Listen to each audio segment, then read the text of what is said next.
Once you have decided on that part, then you can move to the bottom part, which is the closing of the meeting. One of the parts of the meeting that are left out of ineffective meetings are going around the table to state who is responsible for what and by when.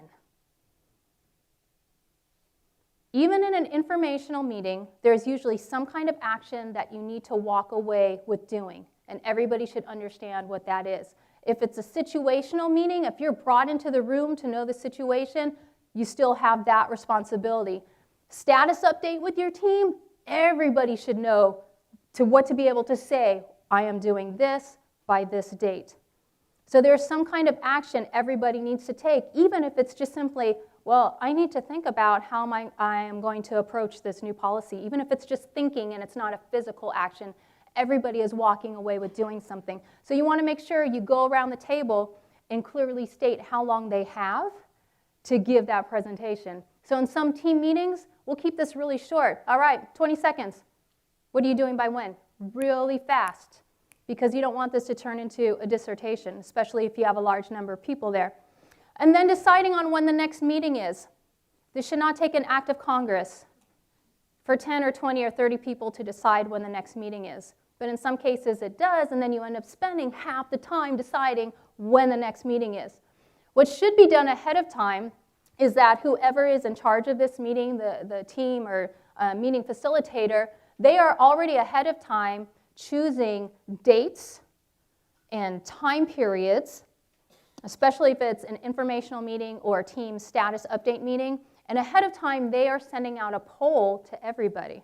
You can use Doodle, you can use a poll within Google Forms. You send the dates and times out to everybody, everybody votes, and you pick the one with the highest number. So that way, this part of the meeting, choosing the next meeting, comes down to a minute, because you just need to announce what the winning date and time were. So that can save a lot of time. If you don't have that option, because maybe this is situational and you don't know when the next meeting will need to be until you have this discussion, then ahead of time, as the meeting facilitator, you should be walking in with ideas of, okay, if we need to have the next meeting in a couple weeks, here are some dates and times I can give them to choose from. Because if each one of you just sits there with the calendar open, what about Monday? What about Tuesday? What about Wednesday? What about Thursday? It's going to take forever to get to that next meeting date. And then finally, clarifying questions.